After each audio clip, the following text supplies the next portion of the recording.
Hi there, and welcome to another episode of English Without Limit. I'm Julia, and as always, I'm so happy to have you here with me. If this is your first time tuning in, let me tell you what we do around here. This podcast is a space where we practice real-life English together, not just vocabulary or grammar rules, but the kind of English you actually need and use in everyday situations. Today, we're going to dive into something you've probably experienced before. Maybe something that made your palms sweat a little, or made your voice shake just a bit. Let me ask you this. Have you ever felt nervous ordering food at a restaurant in English? That small but very real panic when the waiter comes to your table and you suddenly forget the word for water, or don't know how to say, "No onions, please"?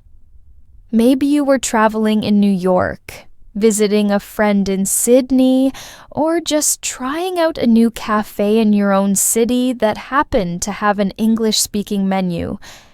And there you were, heart beating faster, smile on your face, but totally unsure what to say next. If that's ever happened to you, I want you to know you're not alone. We've all been there. Even people who've studied English for years sometimes freeze up in real-life situations. It's one thing to know the words in your head, and another to use them out loud in the moment, when people are watching and waiting. That's why this episode is so important. Today we're focusing on exactly that.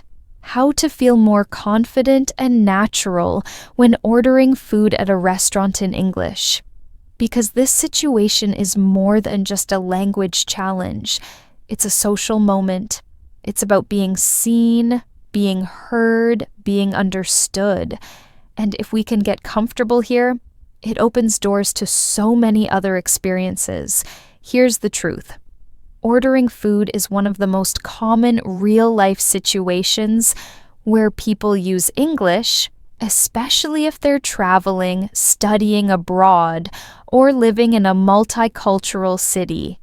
And yet, it's one of those moments where the pressure can feel really high.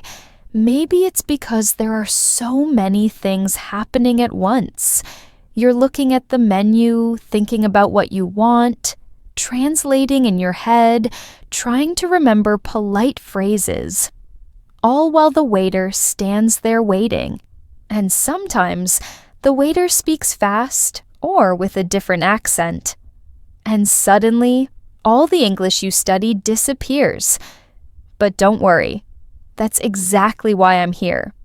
I want to walk you through this moment, step by step, and help you feel ready. You don't need to speak perfect English. You don't need to remember every phrase. What you need is to feel calm, clear, and confident. You need a few useful expressions in your pocket. And more importantly, the courage to use them, even if your voice shakes a little. Because fluency doesn't come from perfection. It comes from using the language again and again in real situations like this. Before we begin, I want you to imagine something. Close your eyes, just for a second. Unless you're driving, of course. Picture yourself walking into a restaurant. Maybe it's a cozy little spot in London, or a busy diner in Chicago, or a beachfront cafe in Cape Town. You sit down, open the menu, and smile at the waiter who comes over. You feel calm, you know what you want. And when it's time to speak, the words come out easily. You say what you need. You ask a simple question.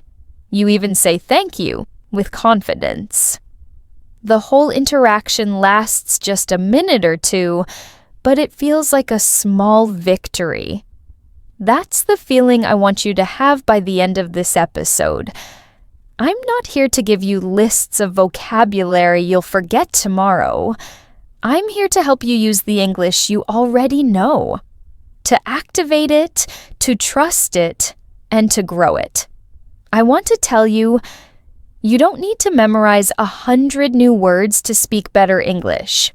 You just need to use simple words more often, with more intention, in real moments. Like when you're hungry, looking at a menu, and all you want is to order a sandwich without feeling awkward. So let's do that together. Let's take this common everyday moment, ordering food, and turn it into a confidence-building experience. Because the more you practice this, the more natural it becomes.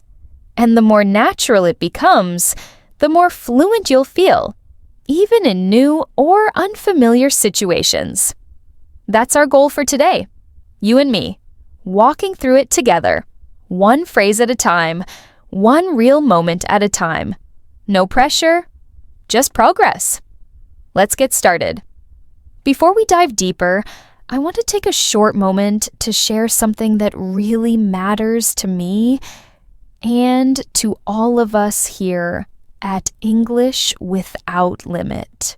If you've been enjoying this episode so far, if you're already feeling like this is the kind of space that helps you learn English in a way that feels real and useful, I'd love to invite you to support this project in the simplest way possible. By subscribing to the podcast and liking this episode. I know you've probably heard messages like this before, and maybe sometimes it sounds routine. But here, it's different, because what we're building isn't just a podcast. It's a community, a global, supportive, growing community of English learners and language lovers who want to speak with more confidence and connect more deeply with the world around them. And your support, your small action right now, helps make that happen. When you subscribe, when you hit like, it tells the platforms this kind of content is valuable. It helps others, people just like you, find this podcast. People who might be struggling with the exact same challenges you've faced. People who feel a little nervous ordering food in English, or who hesitate when they want to speak up, or who've been learning on their own and are looking for something real to connect to. Subscribing isn't just about you, although it is a gift to yourself, because it keeps you connected to the kind of content that truly helps you grow. It's also a way of giving back, helping someone else who might be listening in a different city, a different country, or a different time zone. Feel just a little more supported on their learning journey. It's a small action, but it carries real meaning. The truth is, you're already part of this community just by listening, just by showing up today, just by being curious, open, and willing to improve. That sense of belonging is so important. Learning English, or any language, can sometimes feel lonely. You might feel like you're the only one struggling with pronunciation, or the only one who forgets words mid-sentence, or the only one who's afraid to speak up. But I want to remind you, you're not alone. Not at all. Right now, there are listeners tuning in from cities like Paris, Mumbai, Berlin, Tokyo, Lagos, Buenos Aires, Toronto, and so many more. And each person listening brings their own experiences, their own fears, their own victories. We are all in this together.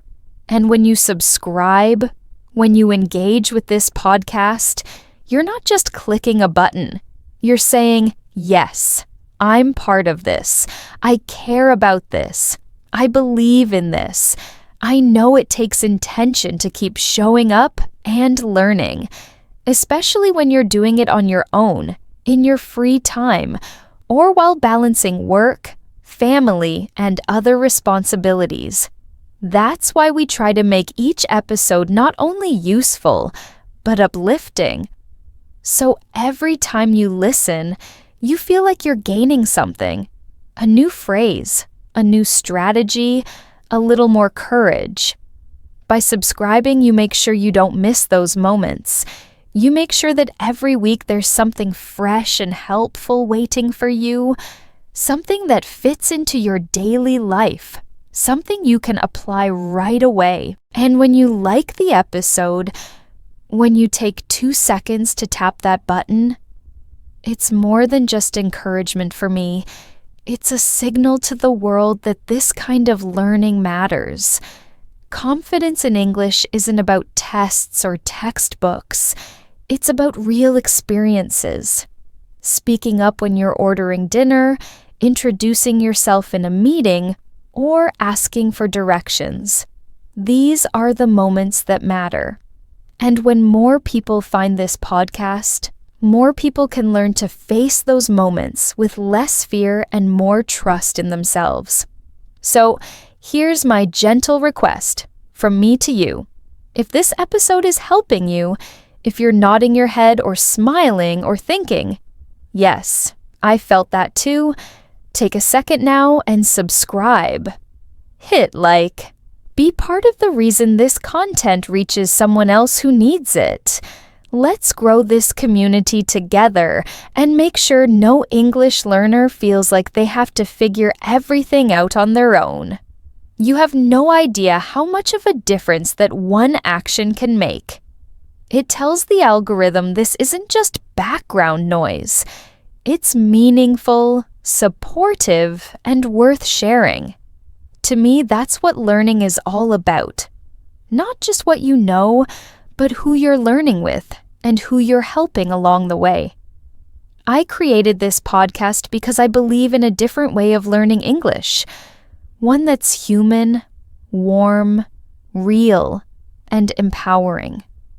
One that meets you where you are and walks with you toward where you want to be. Not through pressure or perfection, but through practice, patience, and progress. And I believe you belong here. That you have a voice that matters. That your English is worth improving. Not just for fluency, but for expression, connection, opportunity. So go ahead, click subscribe, like the episode, and feel good knowing you're not just helping yourself, you're helping others too. You're becoming part of something meaningful, something growing, something kind, and I'll be here with you, each step of the way. I had learned all the vocabulary in class, I knew the words, I had practiced dialogues, but suddenly my mind went blank. There was this strange pressure building up. I didn't want to hold up the line. I didn't want to sound weird. And I definitely didn't want to mispronounce anything. So I did what many people do in these situations. I panicked just a little. I pointed vaguely at the menu and said something like, "This one, please." Sandwich with the chicken one. The cashier, who looked like she had seen this 1,000 times before, just smiled, nodded, and said, "You want the grilled chicken with avocado?" I nodded so fast, I must have looked like a bobblehead. I paid, grabbed my sandwich, and left, feeling this strange mix of relief and embarrassment. It wasn't a disaster, but it didn't feel like a win either. And the funny thing is, that small moment stuck with me. Not because I made a huge mistake, but because I realized something important. Knowing English words is not the same as feeling comfortable using them in real situations, especially when you're under pressure, when people are waiting behind you, or when you're not sure how polite or direct you should be. It happened again, in a different way, years later in Seoul. I was with a small group of travelers, and we walked into this beautiful little restaurant tucked away in a quiet alley. It was late, and we were all exhausted from walking around the city all day. The menu was in English, which helped, but the waiter didn't speak it fluently. I remember asking for no onions in a dish, and I must have said it too quickly or with the wrong rhythm. because I got the exact opposite. Extra onions piled on top like a joke. I smiled, ate around them, and made a mental note to speak slower and clearer next time. These little moments taught me that language learning isn't just about the words. It's about the feeling, the confidence, the calm, the rhythm. And confidence doesn't come from being perfect. It comes from being willing to try. Even when the situation is a little awkward, even when your order gets misunderstood, even when you mix up medium rare and well done, or forget how to say sparkling water. When I talk to people from different cities, Madrid, Bangkok, Sao Paulo, Nairobi, Melbourne, I hear the same kind of stories. That first moment ordering at a restaurant in English can be surprisingly emotional. It's not just about food, it's about being seen, being understood, being independent. It's about feeling like you can take care of yourself in another language. That's why it's such a powerful moment in the journey of learning English. One of my friends from Warsaw once told me she practiced restaurant phrases in front of the mirror for 2 weeks before her first trip to London. And even though she still felt nervous, she said the practice gave her this sense of control. Another student from Jakarta told me he used to watch English language cooking shows and repeat the phrases the hosts used when describing food, just so he'd feel more natural when ordering. And I get it. We all want to sound natural. We want to order our meal without overthinking every word. We want to say, "Can I have the grilled salmon with a side salad, please?" and have it feel as smooth as saying it in our own language. But sometimes we get caught in our own heads. We overthink the grammar, the pronunciation, the speed, and that tension builds up until the moment doesn't feel casual anymore. It feels like a test. So I want to say this clearly from one learner to another. It's okay to laugh at those moments. It's okay to be a little awkward. It's okay to say chicken with the green thing if you forget the word for avocado. What matters is that you're using the language. You're jumping in. You're making real-life contact with English. And that's how fluency grows. Not in a textbook, but in moments like these. That's why I always try to keep the tone light, especially when we talk about everyday situations like this, because the pressure to be perfect can really block your progress. But when you approach it with curiosity, with a bit of humor, with the willingness to keep going even after small mistakes, something changes.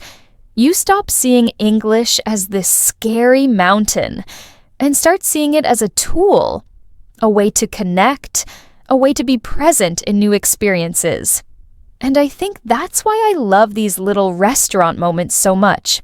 They're short, simple, but powerful.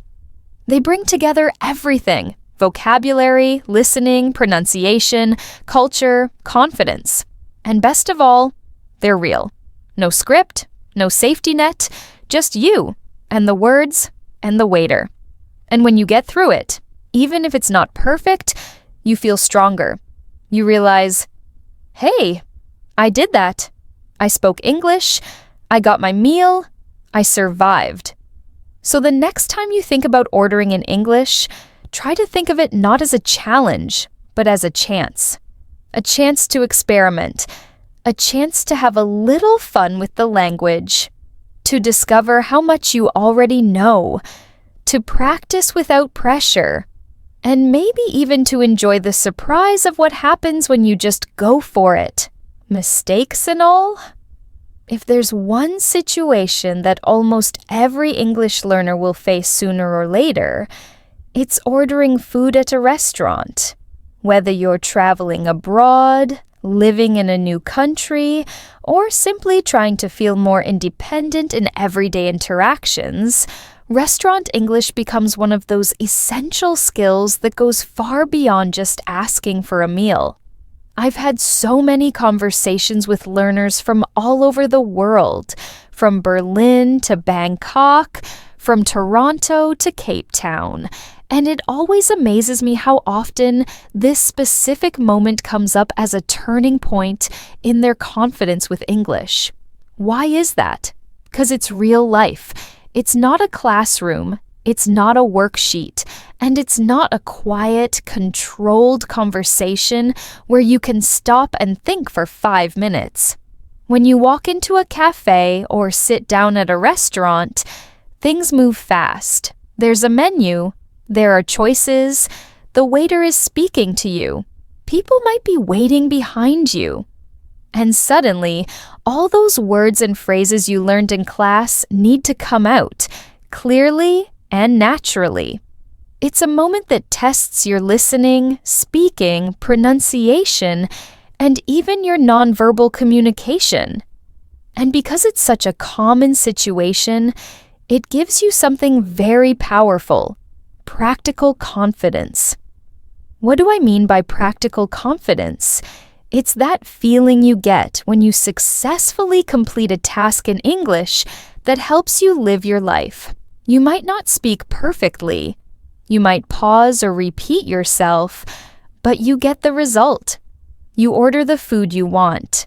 You ask a question and understand the answer. You use English as a tool, not just as a subject you're learning.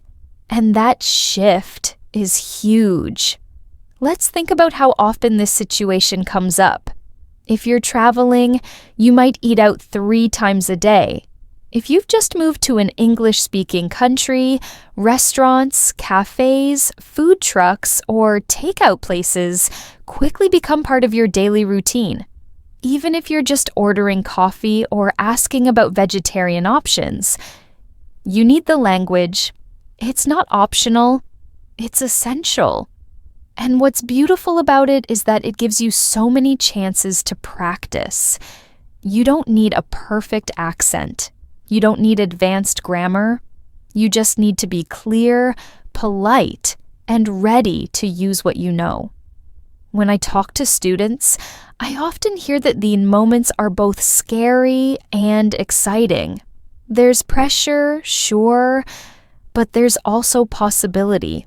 One student from Milan told me that she practiced the phrase, "Can I get a table for one, please?" for weeks before her solo trip to London. She was nervous, but once she used it, she felt this immediate boost.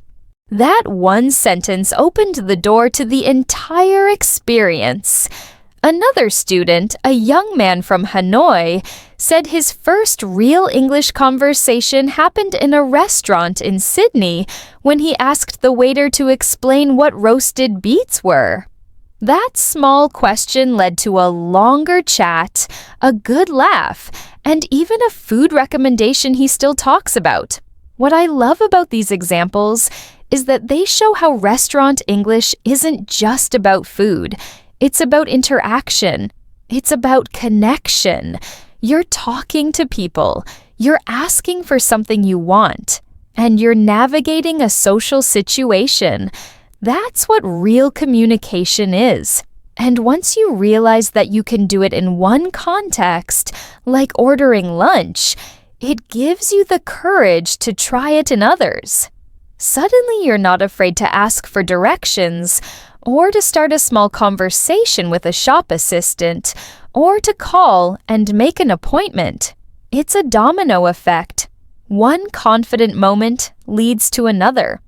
Another important thing to understand is that restaurant English helps you practice many different types of language. There's the vocabulary, words like appetizer, entree, rare, gluten-free, to go. There are the questions, what do you recommend? Does this contain nuts? There's polite language. Could I have? I'd like. Would you mind?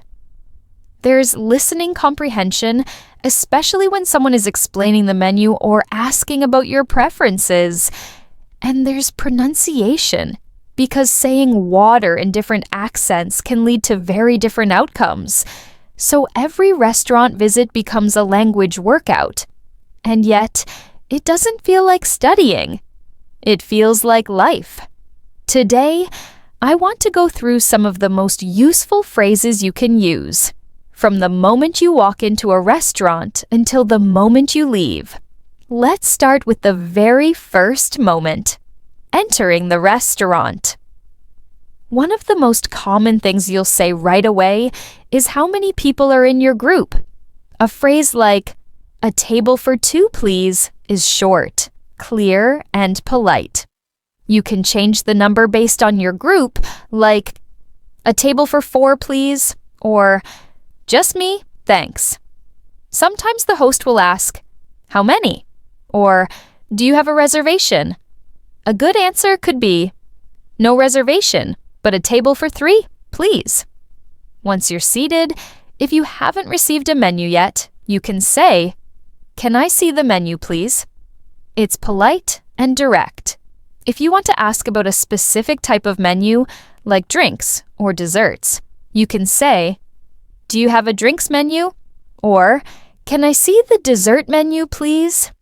These kinds of phrases are simple but very helpful when you're not sure how the service works. When it's time to order, there are a few go-to phrases that make everything easier.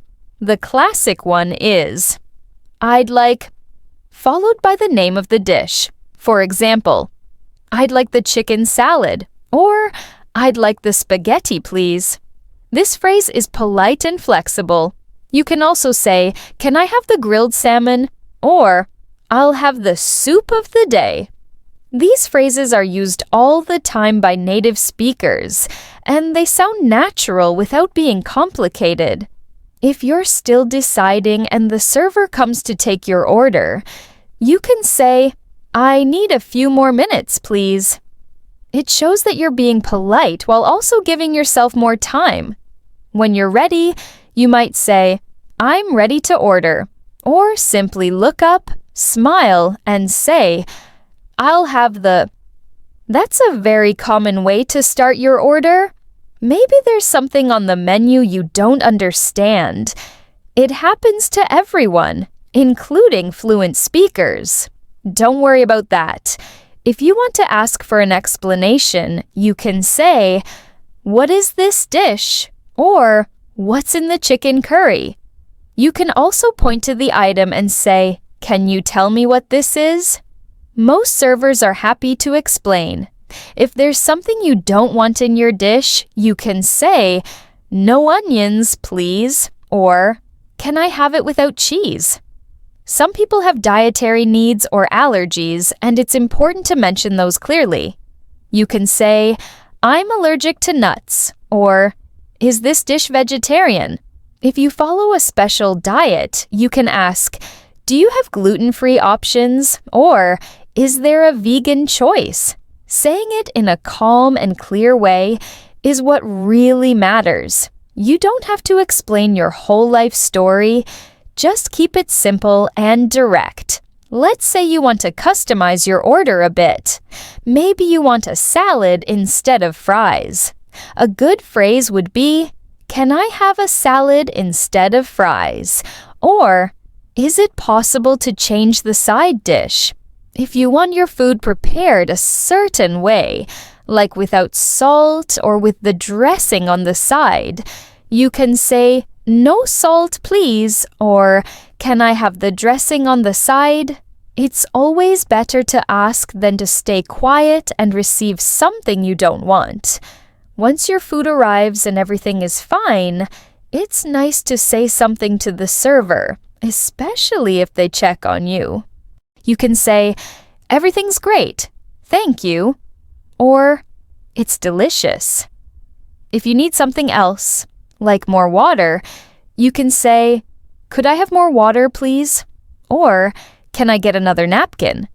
These small interactions build your confidence and make the whole experience smoother. Sometimes the food might not be right. Maybe they brought you the wrong dish or you found something missing. Stay calm and polite. You can say, "Excuse me, I think this is not what I ordered," or "I asked for it without cheese."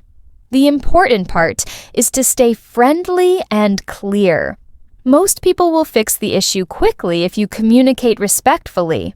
When you're finished eating, you might want to ask for the bill. In the US or Canada, people usually say, "Can I get the check, please?"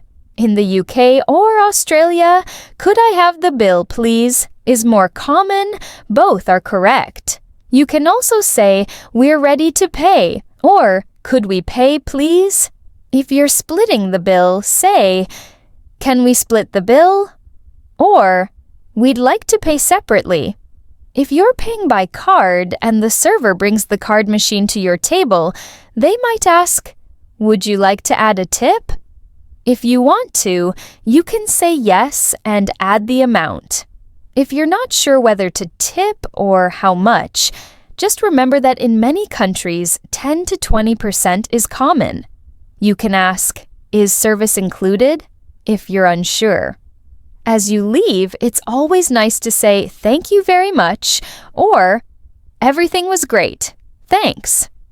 If you really enjoyed the food or the service, you might say, "That was wonderful.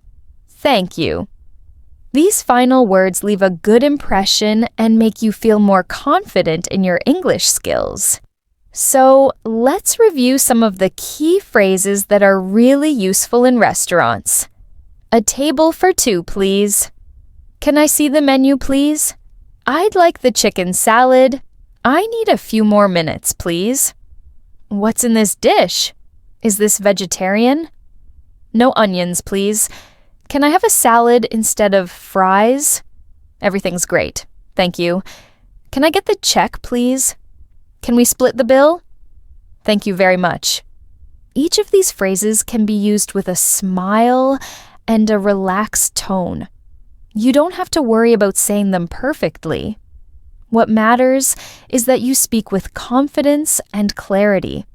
You can practice them at home, say them out loud to yourself, or even write them down and bring a small note with you the next time you go out to eat. Every little step like this brings you closer to using English naturally and comfortably in everyday life. Let's say you want to know what the restaurant recommends. This is also a great way to start a conversation. Try saying, "What do you recommend?" or "What's popular here?" These are phrases native speakers use all the time. You don't have to worry about sounding strange or awkward. Asking for a recommendation is common, and servers usually enjoy helping you choose something good. Another useful thing to ask is about substitutions. Maybe you like a dish, but there's one ingredient you want to change. For example, "Can I get it without onions?" or "Can I have rice instead of fries?" These are very normal requests. And here's a tip. Using "Can I have?" or "Can I get?" is a great structure that works in almost every situation. It's polite, direct, and easy to remember. Now, what if you're not sure how to pronounce something on the menu? This happens all the time, even for native speakers. Menus can have words from many languages, like French, Italian, or regional English dishes. If you see something and you're unsure how to say it, you can just point to it and say, "I'd like this, please." Or, "How do you pronounce this?" You'd be surprised how understanding and helpful people can be when you're honest about learning. Here's another phrase that helps when you want more details. Is it served hot or cold? This is useful for dishes like soups or salads that can be served both ways. You might also ask, is it a big portion? If you're trying to decide how much to order. Or, does it come with bread? These are small questions, but they make a big difference in your experience. let me tell you about a moment I had while traveling that really reminded me how powerful these small phrases can be. I was in Toronto, and I walked into a cafe that had a beautiful display of pastries. The names were all in English, but some of them were fancy, and I couldn't tell what was inside. So I asked the barista, "What's in this one?" while pointing to a pastry that looked like a croissant with a twist. She smiled and said, "That's an almond croissant with a bit of orange zest inside." I loved that answer. Just by asking that short question, I discovered something I really enjoyed. It's the same for you. The more comfortable you get with asking these simple things, the more confident you become. You're not bothering anyone by asking. It's part of the dining experience. And if the person you're speaking to is friendly, and most people are, they'll answer kindly. In fact, I've heard many stories from listeners who said that asking questions at restaurants helped them start conversations and even make friends. Let's practice a few more examples. If you want to know if a dish is vegetarian, you can ask, "Is it vegetarian?" or "Does it have meat?" If you want to know if the dessert is homemade, ask, "Is it made here?" or "Is it fresh today?" If you're unsure whether a drink has alcohol, you can say, "Is there alcohol in it?" These are all clear, helpful phrases that can improve your dining experience. And if you ever don't understand the answer, it's okay to ask again. You can say, "Sorry, can you repeat that?" Or, "Could you say that more slowly?" You don't have to pretend you understood. You're learning, and asking for clarification is part of that process. Many listeners tell me they used to avoid asking questions in restaurants because they didn't want to look unsure. But avoiding questions only makes things harder. When you ask, you take control. You get the information you need, and you show that you're actively using your English. So remember, the next time you're at a restaurant and you're curious about the menu, go ahead and ask. Use the phrases we've talked about. "What's in this dish?" "Is it spicy?" "Can I get it without?" "What do you recommend?" These are real, practical, and effective ways to use English in daily life. You don't need perfect grammar. You don't need to speak fast. You just need to speak, and you can do it. That first experience was awkward. Yes. She stumbled over words, forgot how to say things, and even had a moment where she mixed up please and thank you. But she smiled through the whole thing. She made eye contact. She repeated what she didn't understand. She used her hands to gesture when words didn't come. And most importantly, she didn't give up or apologize for her English. She allowed herself to be a beginner. And that's what made all the difference. Over the next few weeks, Maria kept going to the same cafe. Each time she learned a little more. She started asking questions like, "What's today's soup?" Or, "Can I have coffee with milk?" She practiced with the staff, who remembered her and always treated her kindly. She told me that one of the most helpful things she learned was that it's okay to laugh when things go wrong. Once she tried to order bacon but accidentally said baker, and the server looked confused. They both laughed, and Maria pointed at the menu. "Ah, bacon! Yes, sorry." That moment stayed with her because it taught her that a mistake isn't a disaster. It's just part of learning. Maria also realized that being expressive with her face and hands helped a lot. She didn't have to know every word. Sometimes she just pointed, smiled, nodded, or made a gesture. She said things like, "No spicy," while pretending to fan her mouth. Or she made a little X with her fingers when she didn't want something. These gestures, combined with her simple English, worked beautifully. People understood her. More importantly, she started to feel understood. What Maria shows us is that clarity doesn't mean perfection. You don't need advanced grammar or a big vocabulary to communicate well.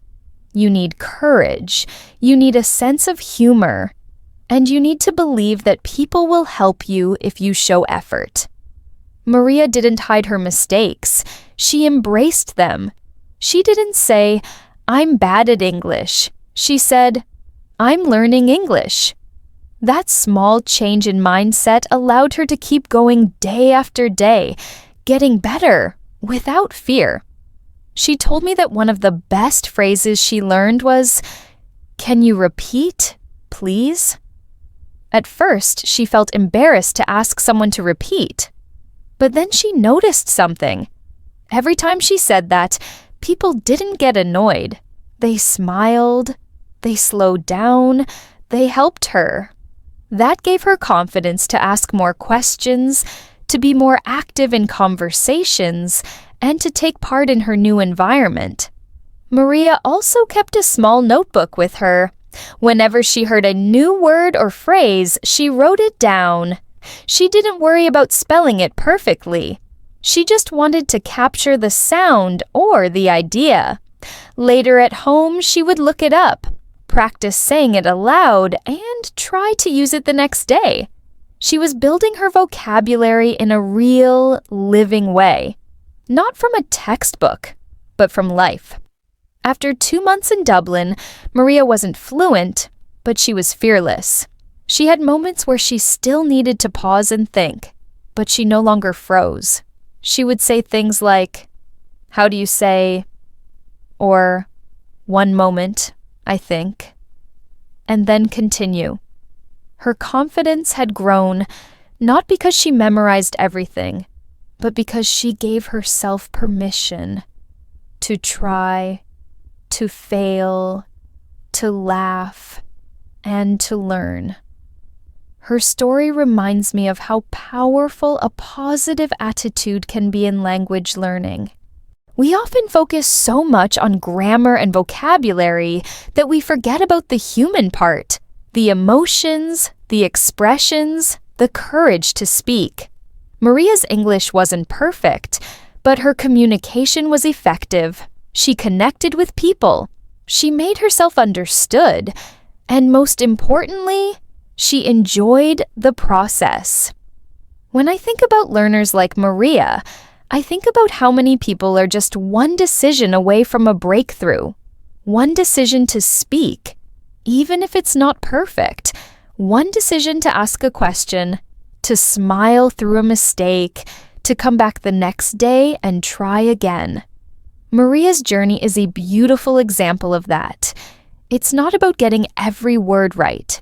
It's about showing up, being present, and being open to the experience. So, if you've ever felt like you need to wait until your English is better, more advanced, more perfect, think of Maria from Madrid, standing in a cafe in Dublin, ordering her breakfast with a big smile, a little notebook in her pocket, and the courage to say, "Sorry, can you repeat that?" That's the kind of learner who goes far. One thing I really want to emphasize today is this: making mistakes is absolutely normal. If you've ever felt nervous about speaking English because you're afraid of getting something wrong, you are not alone. I've seen this fear hold people back for years, and I understand where it comes from. But the truth is, mistakes are part of the learning process. You can't grow without them. And even better, there are simple, natural ways to handle mistakes that won't make you feel embarrassed. In fact, they'll make you feel more in control and more confident. Let me start by telling you something I've noticed after years of working with English learners. The people who improve the fastest are not the ones who avoid making mistakes. They are the ones who learn how to recover from mistakes without letting the moment ruin their confidence. That's what we're going to focus on now. How to stay calm and kind to yourself when you slip up. And how to use simple phrases to keep the conversation flowing smoothly, even when something goes wrong. Imagine this situation. You're at a restaurant and you want to order grilled chicken, but instead you say, "I want the fried chicken," because you confuse the words. A moment later, you realize your mistake. What do? First, take a breath. There's no need to panic. This is your opportunity to practice correcting yourself in a natural, friendly way. You can say, "Sorry, I meant the grilled one." That's it. That one little sentence helps you fix the mistake clearly and shows that you're aware and in control. Another great phrase is, "Let me say that again." It gives you a reset. If you're halfway through a sentence and you suddenly feel like you've mixed things up, you can simply smile and say, "Let me say that again." Then start over. Native speakers do this all the time. We all trip over our words sometimes, even in our first language. There's no reason to expect perfect flow every time you speak English. Sometimes your listener might look confused, or they might not understand you the first time. That can be uncomfortable, but you don't need to take it personally. Instead, just use a phrase like, "Sorry, did I say that right?" Or, how do you say, "These are powerful because they show curiosity and a desire to communicate better, not fear or shame." People are usually kind when they see that you're trying. Another helpful strategy is repeating yourself more slowly, especially if you think you spoke too fast or mumbled. You can say, "Let me say it slowly," and then repeat what you said. For example, "Can I have the chicken pasta?" Let me say it slowly. Chicken pasta. This helps the listener understand you better and gives you a moment to refocus. It also shows confidence, not the kind of confidence that comes from being perfect, but the kind that comes from being okay with imperfection. Here's something I tell my students all the time. Don't apologize too much. A simple "sorry" is fine when you make a mistake, but you don't need to say, "My English is bad," or "I'm terrible at this." That kind of language doesn't help you. It only makes you feel smaller. Instead, say something like, "I'm still learning," or "Let me try again." These phrases keep you in a learning mindset and remind you and the person you're talking to that you're doing your best. And that's enough. Sometimes you'll realize you said something wrong a few seconds later. That's perfectly okay. You can say, "Actually, I meant," and correct yourself. For example, "Actually, I meant without cheese." This kind of correction is very common in conversation. It shows that you're thinking about your words and that you're willing to adjust. People respect that. No one expects you to get everything right the first time. One technique that really helps is smiling when you make a mistake. It might sound silly, but smiling puts you and the other person at ease. It turns the moment into something light and human. If you mispronounce a word or mix things up, smile, laugh a little if you want, and try again. That's not weakness. It's strength. It shows that you're resilient and willing to keep going, which is exactly the attitude you need to succeed. Another tip I love is using body language to support your words. If you forget a word, try describing it or gesturing. For example, if you forget the word spicy, you can fan your mouth or say, "It's hot, chilly." That helps the listener guess what you mean It keeps the conversation moving, even if the exact word doesn't come to you. Remember, the goal of speaking is not perfect grammar. It's understanding. I also recommend practicing mistake recovery phrases regularly so they become automatic. Phrases like, "Sorry, what I meant was, actually, let me try again. I'm not sure how to say it, but what's the word for, can you help me with this word?" The more you use these, the easier it becomes to stay calm and in control when something doesn't come out right. They give you tools to fix the moment without freezing or feeling embarrassed. I've also seen learners create their own little routines for when they mess up. For example, one student of mine taps her notebook when she forgets a word. It's her signal to herself. It's okay. I'll learn this later. Another learner I worked with always takes a small breath and says, "Try again." These personal habits help you move forward instead of getting stuck. The most important thing is to treat yourself with kindness. Don't judge yourself for making mistakes. You are learning a new language, and that's a brave and amazing thing. Every mistake is a sign that you're using your English. Every correction is a step forward. Every awkward moment is a piece of your progress. I know how hard it can be when words don't come out the way you planned. I've been there too, learning other languages. But I promise you this. The people who speak English well today are the ones who made thousands of mistakes before they got there. They just didn't let those mistakes stop them. They kept going. And you can too. So the next time you forget a word, say something backwards or feel unsure. Remember that it's not a test. It's a conversation. You're not trying to be perfect.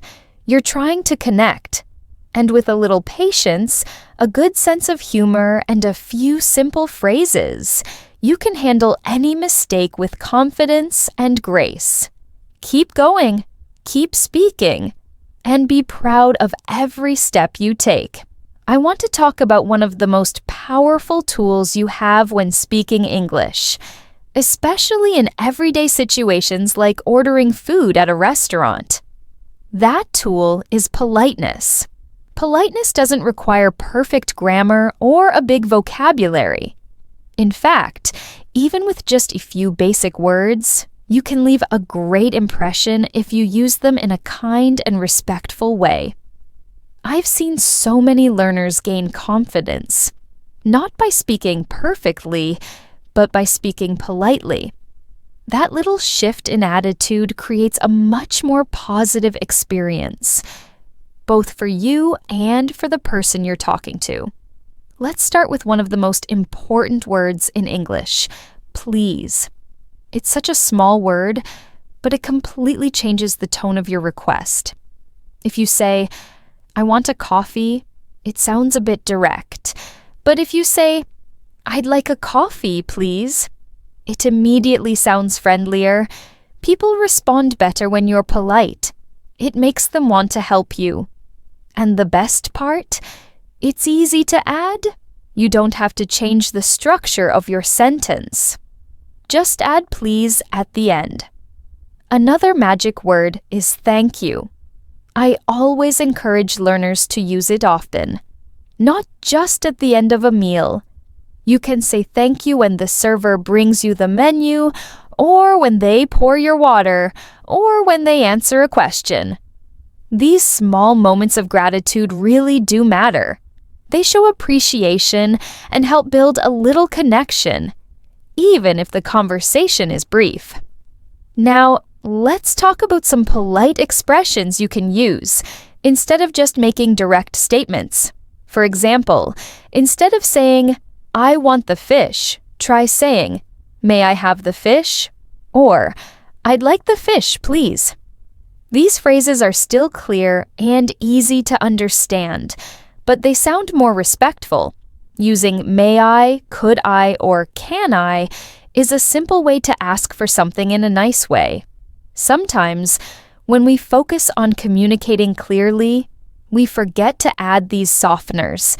That's normal, especially when you're still learning.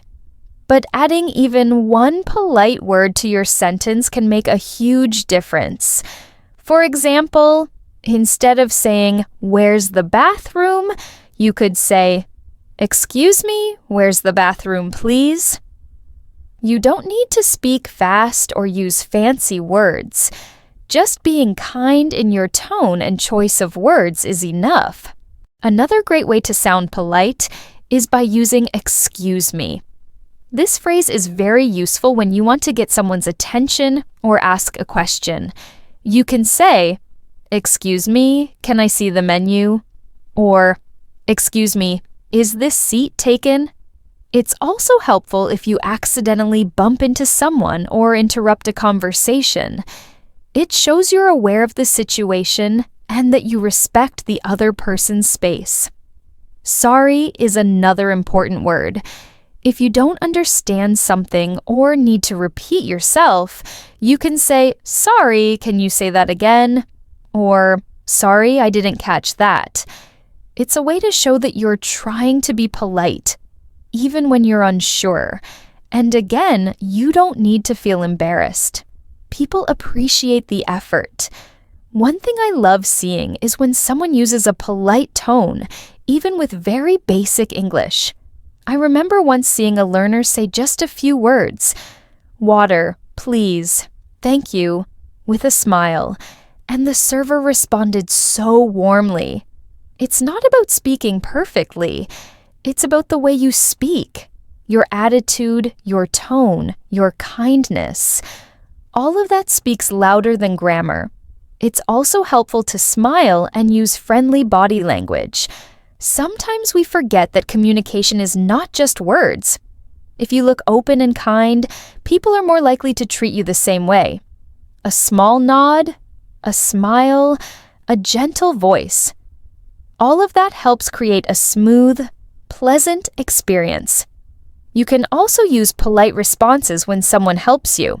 For example, if the server says, "Here's your drink," you can reply, "Thank you very much," or simply, "Thanks." These quick moments of interaction build your confidence because you're not just surviving the situation, you're actively engaging in a positive way. When you're unsure what to say, you can keep it simple. Try something like, "Could I have the soup, please?" "Can I get this without onions, please?" "Thank you, that's all." "Excuse me, is this vegetarian?" These phrases are easy to learn and very effective. If you practice using them regularly, they'll become automatic, and you'll feel more relaxed in situations like restaurants, cafes, or even shops. There's also a polite way to say no. Let's say the server asks, "Would you like dessert?" and you don't want any. Instead of just saying no, you can say, "No, thank you," or "I'm okay, thank you." These small phrases soften your answer and make the interaction smoother. If you make a mistake or forget a word, being polite helps you stay calm. You can say, "Sorry, I forgot the word," or "Can you help me with this word, please?" Being polite shows the listener that you're trying, and most people will respond with patience and encouragement. Another expression I really like is, "Would you mind?" It's a very polite way to ask for something. For example, "Would you mind bringing the check?" Or, "Would you mind if I sit here?" It's slightly more formal, but still easy to use. It shows respect and helps you sound thoughtful. One more thing to remember is that being polite isn't about being overly formal or stiff. It's about showing respect in a natural, human way. You can still be yourself, still speak simply, and still connect with people through kindness. That's the heart of good communication. No matter what language you speak, even if your vocabulary is limited, These polite words and phrases can carry you through most everyday situations. They give you structure, and they give the conversation a tone of warmth and respect. I believe that when you speak with kindness, you build bridges, even if your English isn't perfect yet. Politeness also helps you feel more confident because it gives you something to focus on besides grammar or vocabulary. You might think, okay, I don't know every word, but I can be polite. That shift helps you move from fear to action. And with action, you grow. You become more comfortable. You enjoy the moment more. And that's what learning a language is really about. Let me tell you about Youssef, an engineer from Cairo who recently traveled to Toronto for a work conference. Youssef had always wanted to improve his English, especially when it came to real-life situations like ordering food at a restaurant. Before his trip, he felt nervous about speaking English in public, especially in restaurants, which can be quick and sometimes confusing. But what really helped Youssef was practicing with intention. Before he even left Cairo, he spent time preparing. He practiced dialogues he might hear or need to say. And that preparation made a huge difference. Youssef told me that every evening, he would sit down with a notebook and go through common restaurant conversations. He would imagine himself in a busy Toronto restaurant, hearing the host greet him, listening for the server to ask what he wanted to drink, and thinking about how he would respond if he wanted to change something in his order. He didn't just memorize words. He practiced how to say things naturally, with the right rhythm and polite tone. This kind of practice gave him more than just vocabulary, it gave him confidence. He told me, "When I arrived in Toronto, I wasn't perfect, but I felt ready. It was like I had already been there before." One of the things Youssef practiced the most was simple dialogues with friends. They would role-play a restaurant scenario, taking turns as the customer and the server. Sometimes they'd change the menu or add unexpected questions, like asking if a dish was spicy or if it had nuts. So Youssef could practice asking questions and understanding answers. This kind of active, intentional practice helped him feel prepared for anything. When you practice with a purpose, it's not just repetition. It becomes a kind of rehearsal, a way to train your brain to react naturally when the real moment comes. Youssef also made sure to record himself speaking during these practice sessions. Listening to his own voice helped him hear what he was doing well and what needed improvement.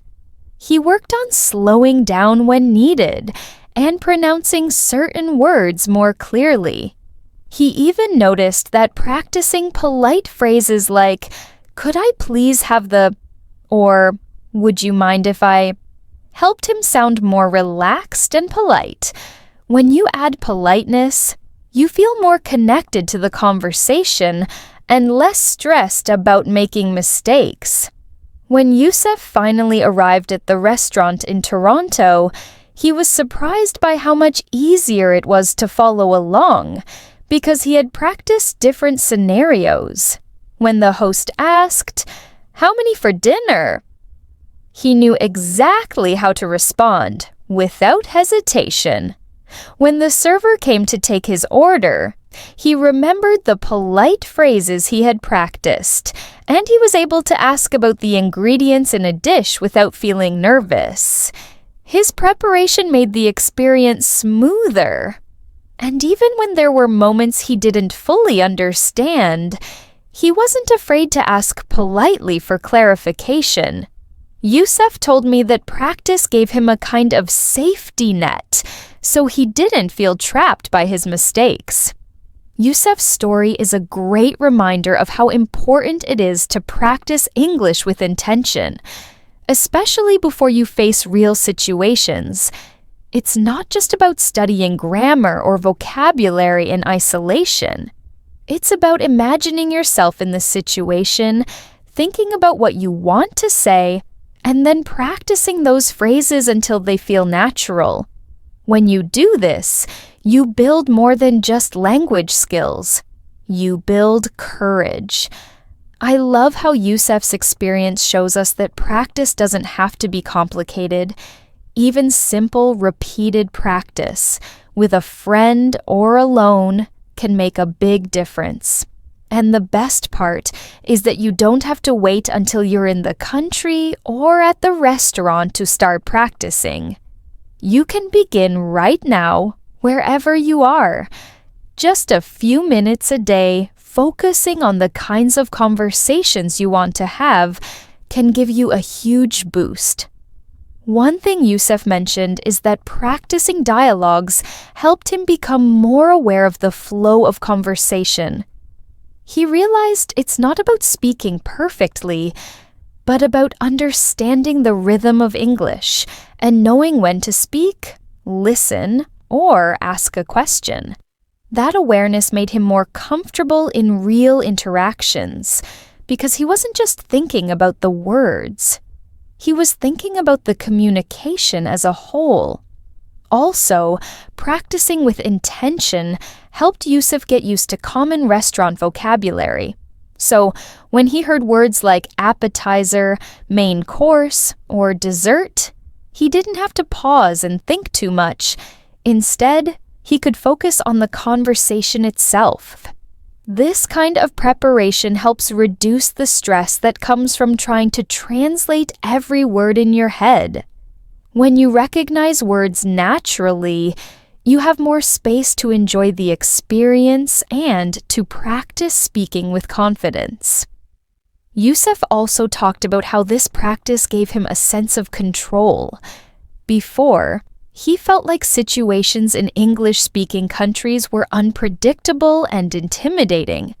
But after practicing, he felt like he had tools to handle those moments. That feeling of being prepared made him more willing to step out of his comfort zone and try speaking more.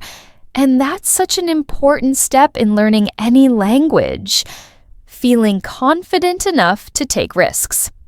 What I find inspiring about Yusef's story is how much of his progress came from his mindset. He wasn't focused on being perfect or fluent overnight. Instead, he focused on small, realistic goals, learning key phrases, practicing polite requests, and imagining himself in the restaurant. That mindset helped him stay motivated and enjoy the process. It reminds me that learning English is a journey, and every little step counts. Yusef's experience also shows how technology can help. He used online resources to listen to restaurant conversations and practiced repeating what he heard. Sometimes he watched videos or used apps that simulate ordering food. These tools helped him practice listening and speaking in a low-pressure environment, which is so important when you want to build confidence. I want you to think about Yusef's story when you're preparing for your own English practice. What kind of restaurant scenarios could you imagine and practice? Maybe ordering a coffee at a cafe, asking for a vegetarian meal, or asking about a dish's ingredients. You can create your own dialogues or find practice partners online or in your community. Remember, the key is to practice with intention. Don't just repeat phrases mechanically. Think about how you want to say things, how polite you want to sound, and how you want to respond if something unexpected happens. When you approach your practice this way, you prepare yourself not just for language, but for real conversations that you will have. Yusef's story is a wonderful example of how preparation and practice can transform your experience. It's proof that you don't have to be perfect to communicate effectively. With a little focus, patience, and practice, you can feel ready to order your food, ask questions, and enjoy dining out in any English-speaking city. Just like Yusuf did in Toronto, you can step into those moments with confidence and a smile, knowing you have practiced with purpose. Remember, mastering English, or any language, is not about perfection. It's about showing up, being brave, and practicing with purpose. Every mistake you make is a step forward. Every question you ask builds your confidence, and every conversation is an opportunity to grow.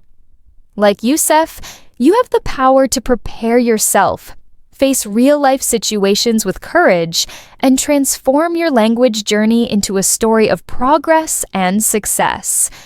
So, don't wait for the perfect moment. Start now, keep practicing, and believe in your ability to communicate and connect. Your voice matters. Your effort matters. And with patience, kindness to yourself, and consistent practice, you will not just learn English. You will live it, enjoy it, and thrive. Go ahead. Step into the conversation with confidence. The world is ready to listen.